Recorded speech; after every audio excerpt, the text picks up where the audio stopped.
e ouviram a voz do Senhor Deus, que passeava no jardim pela viração do dia. Amém. Ouviram a voz do Senhor Deus, Adão e Eva, que passeava no jardim pela viração do dia. Agora abra comigo, por gentileza, em Atos dos Apóstolos, capítulo 6, verso 8. E Estevão, cheio de fé, de poder, fazia prodígios e grandes sinais entre o povo. E levantaram-se alguns que eram da sinagoga, chamada dos libertos, e dos sirineus, e dos alexandrinos, e dos que eram da Cilícia e da Ásia, e disputavam com Estevão, e não podiam resistir à sabedoria e ao espírito com que falava. Então, subornaram os homens para que dissessem: ouvimos-lhe proferir palavras blasfemas contra Moisés e contra Deus. E excitaram o povo e os anciãos e os escribas, investindo com ele, o arrebataram e levaram ao conselho. Apresentaram falsas testemunhas que diziam: este homem não cessa de proferir palavras blasfemas contra este santo lugar e a lei, porque nós lhe ouvimos dizer que este Jesus Nazareno há de destruir este lugar e mudar os costumes que Moisés nos deu. Então todos que estavam assentados no conselho, fixando os olhos nele, viram o seu rosto como o rosto de um anjo. E disse o sumo sacerdote: porventura isto é assim? E ele disse: varões, irmãos e pais, me ouçam. E ele começa a falar. Vá para o capítulo, por favor, capítulo 7, um pouquinho para frente. Verso 52, o final do discurso dele. Então nós pulamos 50 versículos que são o discurso dele. Mas eu quero pegar o finalzinho, verso 52 em diante. A qual dos profetas, isso é Estevão respondendo a eles, depois de ter falado sobre a história de Israel e apontar Jesus como Messias: a qual dos profetas não perseguiram vossos pais? Até mataram os que anteriormente anunciaram a vinda do justo, do qual vós agora fostes traidores e homicidas. E vós que recebestes a lei por ordenação dos anjos e não aguardastes. E ouvindo eles isto, enfureciam-se no seu coração e rangiam os dentes contra ele. Mas ele, estando cheio do Espírito Santo e fixando os olhos no céu, viu a glória de Deus e Jesus que estava à direita de Deus. E disse: eis que vejo os céus abertos e o Filho do Homem que está em pé à direita de Deus. E eles gritaram com grande voz, taparam os ouvidos e arremeteram unânimes contra ele, e expulsando-o da cidade o apedrejavam. Amém. Agora vá, por favor, para o último capítulo de Mateus, Mateus 28, verso 20, é o último versículo de Mateus. Jesus, ensinando-os a guardar todas as coisas que vos tenho mandado, e eis que estou convosco todos os dias, até a consumação dos séculos. Amém. Senhor, que a Tua palavra possa nos orientar e nos ajudar a sermos adultos espirituais, em nome de Jesus. Amém. Irmãos, essa mensagem que eu quero trabalhar com vocês, as ideias que eu gostaria de trabalhar a partir do que a Bíblia nos ensina, Deus tem colocado no meu coração durante a segunda metade dessa semana, que termina hoje, começa uma nova, mas termina a anterior, mas que hoje de manhã ficou muito forte no meu coração. E eu saí agora à tarde com a Simone, fomos visitar uma cunhada, e na volta ela me disse: você ficou sabendo que fulana faleceu? Falei: quem? Faleceu? Faleceu ontem.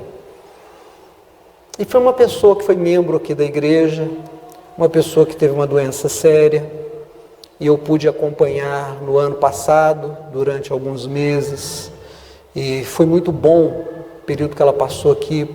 Pudemos trabalhar a ideia de morte, de vida eterna, de medo de morrer. Mas, embora eu tenha a morte como algo muito tranquilo, na minha cabeça não existe a ideia de fim, mas apenas de passagem, mas eu me entristeci, deu vontade de chorar quando ela me falou dessa pessoa. E aí eu cheguei, cumprimentei os meninos do louvor que estavam aqui ensaiando, dei um abraço no Dudu, perguntei por alguém e ele me disse, fulano, né? Está com aquela doença, assim, assado, está em tratamento, parece que está um pouquinho pior nessa semana. E aí ele fez um comentário, disse, essa doença é terrível, né?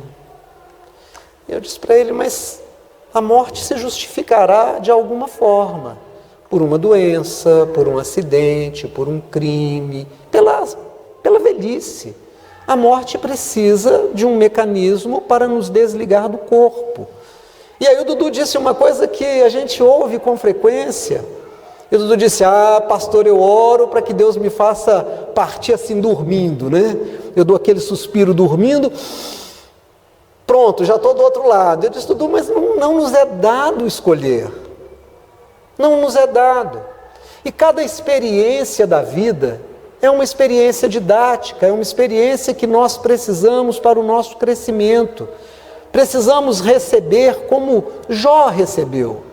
Quando Jó diz à sua esposa que depois de ver 10 filhos morrerem, de uma forma trágica, a casa caindo sobre os 10 de uma vez, esmagando os 10, depois dela perceber a perda de todo o seu patrimônio, a miséria se instala na vida dela, e por fim ela olha para o marido que fica apodrecido em vida, com um pedaço de cerâmica raspando os bichos que estavam nas suas feridas.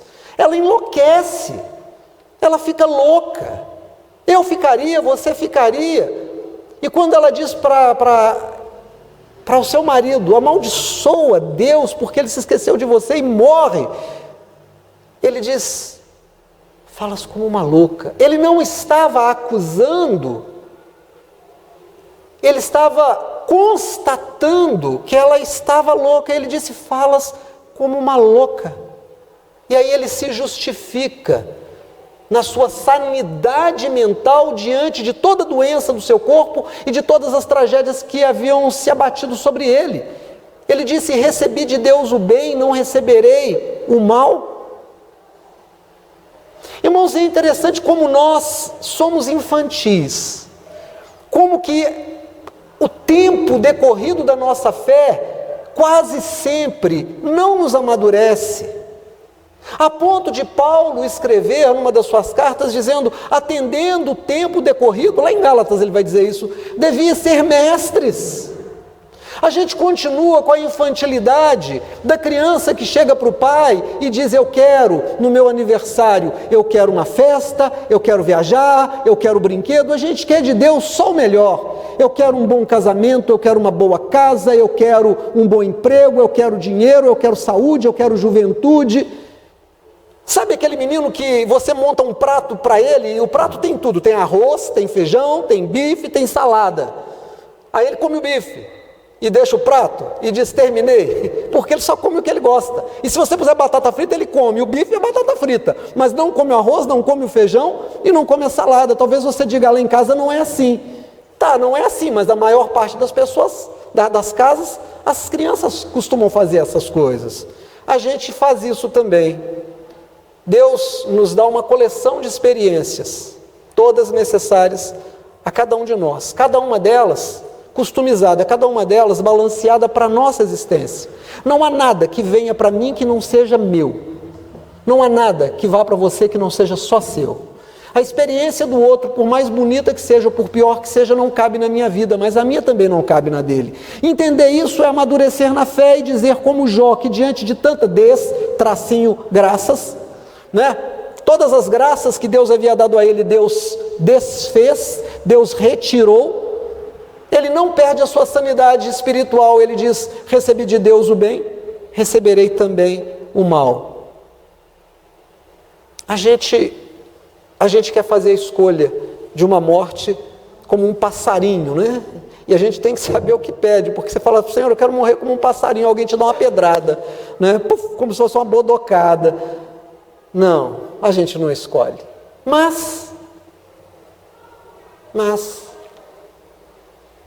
a gente precisa aprender com a palavra de Deus e aprender com as experiências humanas. É preciso juntar as duas coisas para que a gente possa ter uma ideia melhor. Há um texto bíblico que diz, acaso Tem Deus prazer na morte do ímpio? Olha, pastor, que interessante. Acaso tem Deus prazer na morte do ímpio? Nós temos. Nós, humanos, por que Deus não nos permite a vingança? Porque nós temos prazer na morte daquele que nós achamos que é ímpio, daquele que faz alguma coisa que a gente não gosta, que a gente não compactua, ou que fere a nossa moral. Sabe, o homem é muito ruim. A vingança de Deus é segundo a misericórdia. A vingança de Deus, se a gente pode usar esse termo vingança, é sempre para que o outro, o alvo do seu trabalho, o leve ao arrependimento. O nosso é para levá-lo à morte. Não, irmão, nós não podemos nos alegrar na morte do ímpio, porque Deus não se alegra na morte do ímpio. E a nós cabe ser, cada um de nós, como Jesus. Ele é a estatura do varão perfeito. Ele tem que ser o meu alvo. Eu preciso lutar para ser parecido com Jesus. Então Jesus não olha para o ímpio e diz: vai morrer sofrendo, vai morrer no fogo, queimando, gritando, agonizando. E eu não tiro a vida, vai sofrer, vai sentir cada pedacinho da dor. Jesus não olha para o ímpio que está se afogando e diz: bem feito, agora eu vou ficar daqui do meu trono olhando você, agonizando. Não vou tirar a vida, vai beber água, vai sofrer. Não, ele não tem prazer na morte do ímpio. É isso que a Bíblia diz. Então eu, crescendo na fé, devo olhar para essas pessoas que no meu ponto de vista são ruins, são criminosos, são ímpios, e amá-los e orar para que os seus olhos sejam abertos, para que se arrependam.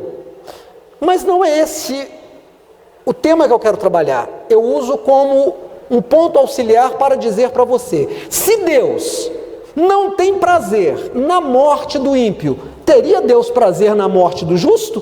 Óbvio que não.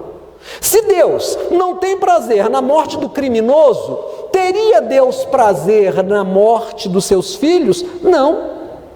A Bíblia chega a dizer para nós que preciosa é aos olhos do Senhor a morte dos seus santos. Será que Deus permitirá que os seus servos agonizem quando estão se afogando?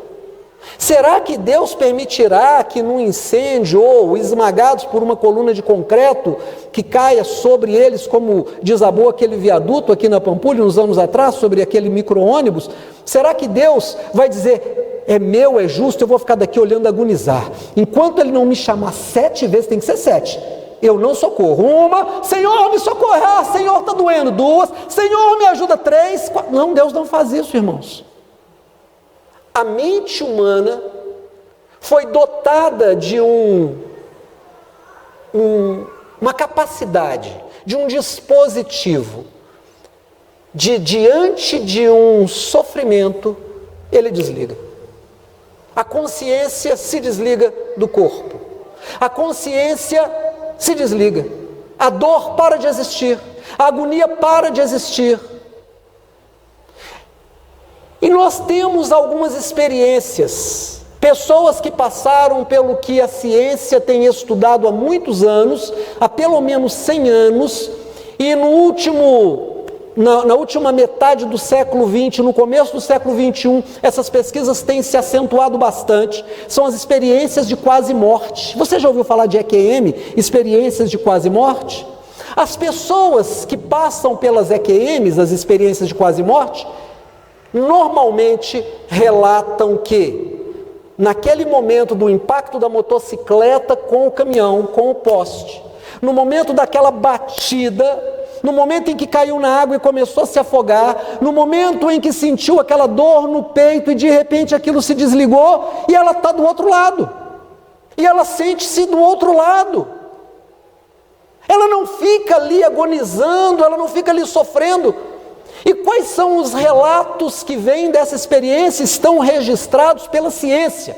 Eu não estou falando de superstição, eu não estou falando de misticismo, eu estou falando de dados científicos, eu estou falando de pesquisas, eu estou falando de estatísticas, de gente séria, de gente que não está comprometida com uma ideologia religiosa ou não religiosa, de gente que está buscando saber. É muito interessante o que essas pessoas trazem. Eu sou o primeiro filho do meu pai e da minha mãe. Se eu sou o primeiro, eu não sou o único. Se eu fosse o único, eu não seria o primeiro. Então teve um segundo. Esse segundo já faleceu. Mas antes de falecer, 12 anos antes, ele sofreu um acidente. Um ônibus da aviação Carmo Sion tinha ido numa empresa colocar um tacógrafo, uma empresa chamada Tacom, ali no Alto dos Pinheiros. Eles resolveram fazer o teste com o ônibus, tinha uma descida, pegaram o embalo e passaram por um cruzamento. Meu irmão vinha, tinha trabalhado naquela manhã, primeiro dia de serviço com o táxi.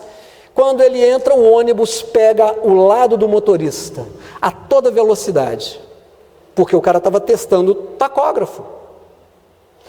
Empurrou o carro num poste. Tragédia pouco é bobagem, né? Não bastava a batida, tinha que jogar num poste e empurrar. E ele ficou pelo menos umas 2 semanas em coma, no Velício Roxo. Ele não era religioso, nunca foi. Ele não tinha nenhum interesse em religião, ele não tinha nenhuma experiência, ele não defendia nenhuma fé. Minha mãe veio me contar depois que ele voltando desse coma, ele voltou todo torto, todo, sabe, mecanizado, andava assim, teve que fazer muita fisioterapia, e ficou bom. A cabeça é que não ficou tão boa como o corpo. Mas ele disse para minha mãe, eu estava num lugar tão bom, eu não me lembro de batida. Não. Eu sei que teve batida, eu estou vendo como eu estou, eu vi o carro, vocês me contaram.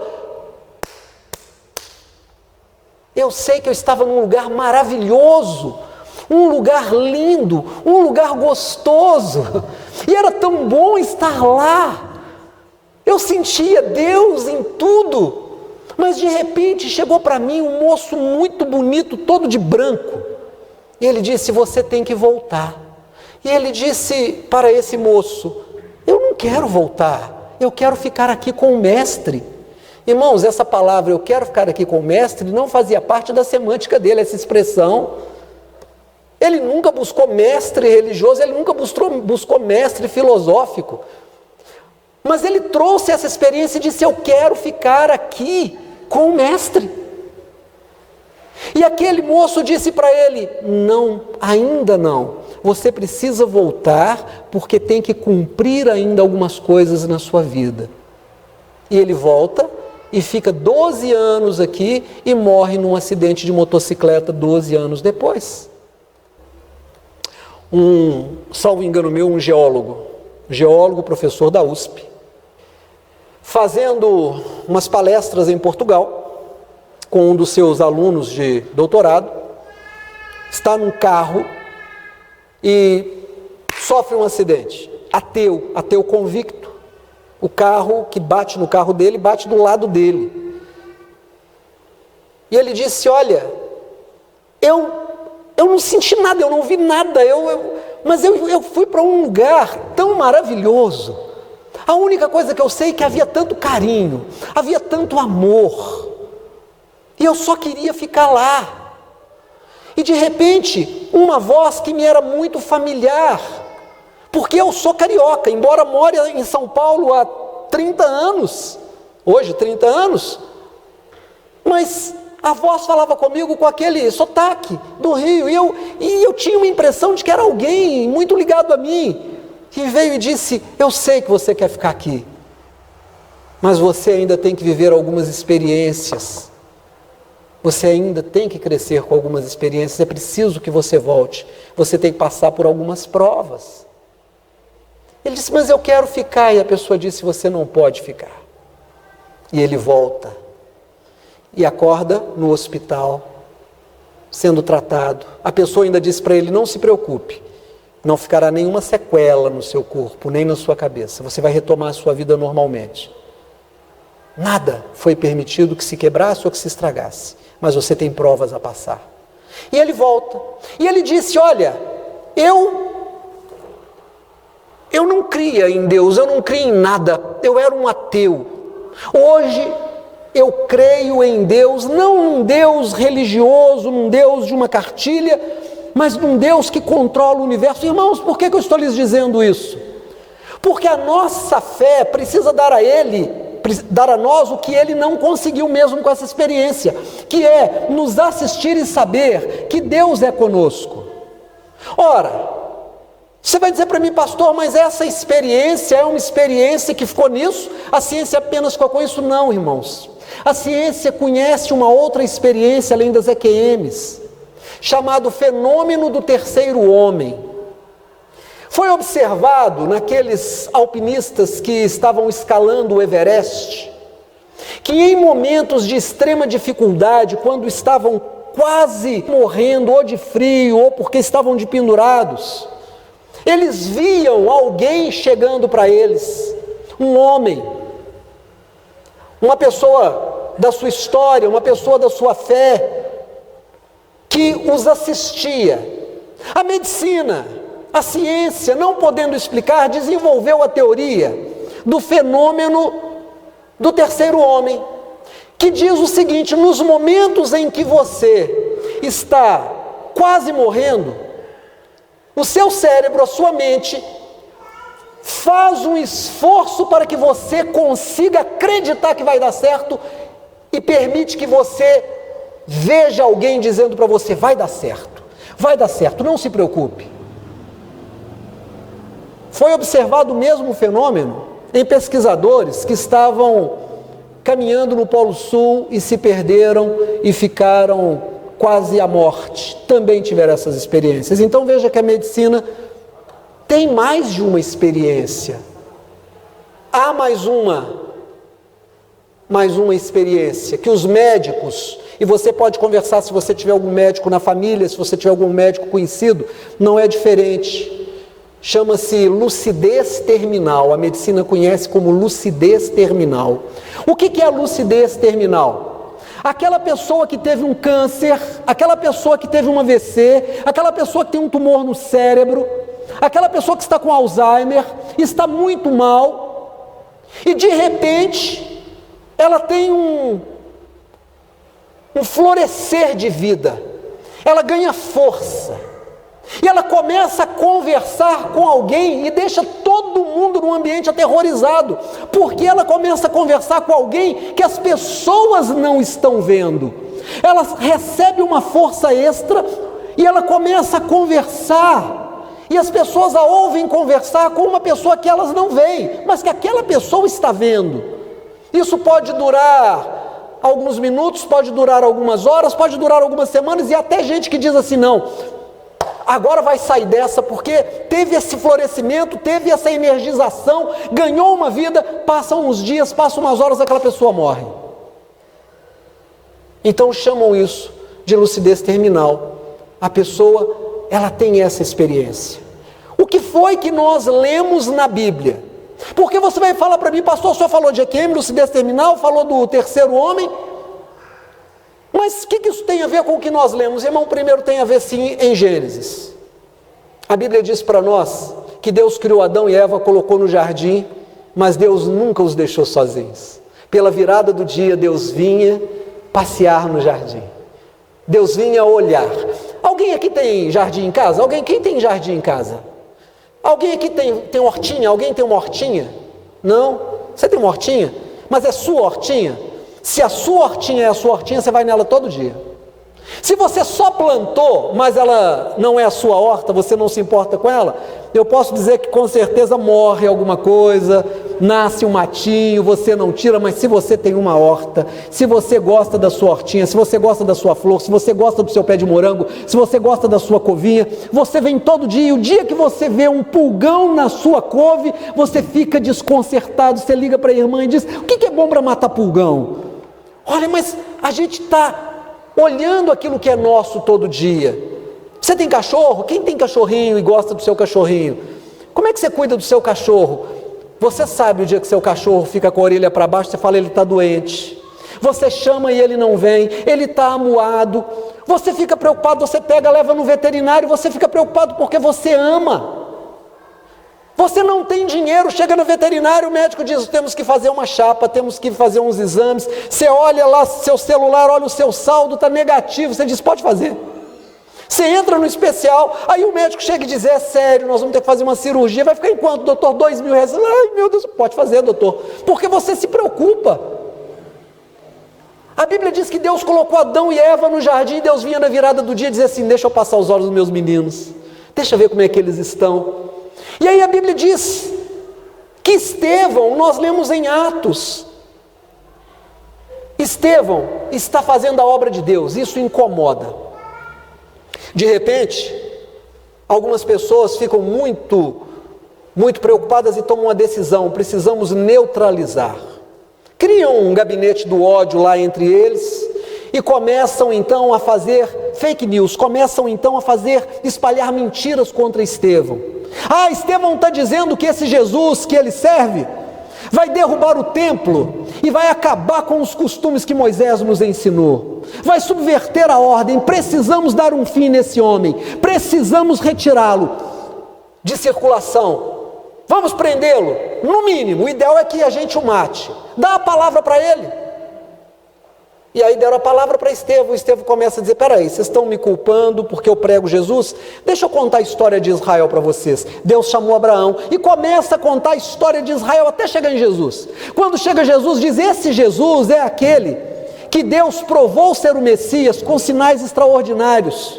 E vocês, que deveriam ser a sua testemunha, vocês que estavam esperando por ele, vocês que tinham as palavras de Moisés e dos profetas, não o reconheceram, antes mataram o Senhor da vida. Mas não é de estranhar, porque vocês sempre resistiram ao Espírito Santo, como estão fazendo agora. A Bíblia diz que eles ficaram com tanto ódio, e aqui eu chamo a atenção de vocês, porque a gente leu no final do capítulo 6, no começo dessa história de Estevão, que um grupo daqueles que estavam contra Estevão querendo matá-lo e que haviam negociado as mentiras contra ele, faziam parte de um grupo chamado os libertos. Mas no verso 54, os libertos eram escravos da ira, escravos da raiva, escravos da desonestidade, porque compraram testemunhos falsos contra Estevão.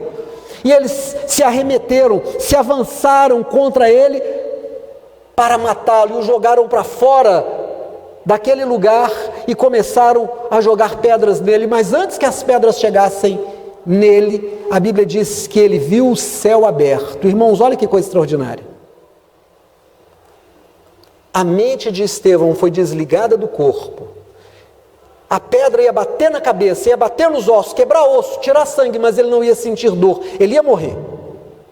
Mas a sua mente iria se desligar do corpo. E ele disse, eis que vejo os céus abertos e o Filho do Homem.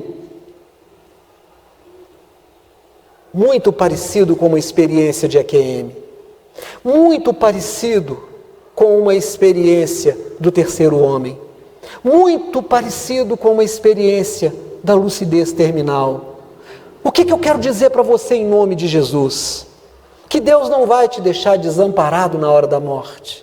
Que Deus não vai te deixar passar por sofrimentos, não importa se a morte será por uma batida, não importa se ela virá a você por um afogamento, não importa se você passará pelo fogo, a Bíblia chega a dizer, quando passares pelo fogo ele não te queimará, quando passares pela água ela não te submergirá. O Senhor está dizendo, eu não te deixarei sofrer, parecerá que você vai sofrer, mas eis que estou convosco todos os dias até a consumação dos séculos. O último versículo de Mateus, ele disse, eis que estarei convosco. Não, ele disse, eis que estou convosco todos os dias até a consumação dos séculos, não dos séculos do tempo, mas do seu tempo na terra. Eis que estou convosco até o último momento da sua vida. Eu não te deixarei só, você não passará pelo sofrimento, você vai aguentar, você vai passar pela experiência, porque há uma didática, há um ensinamento, há algo que você precisa fazer,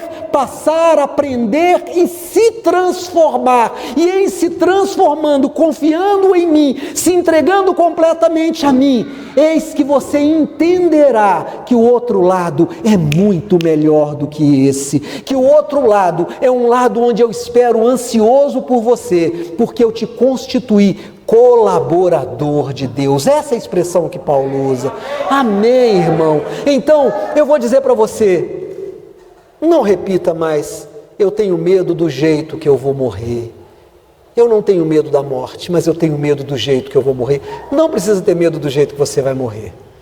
Você vai morrer como todas as pessoas morrem, acompanhado por Deus, pela misericórdia de Deus. Pastor, o senhor acredita em EQM?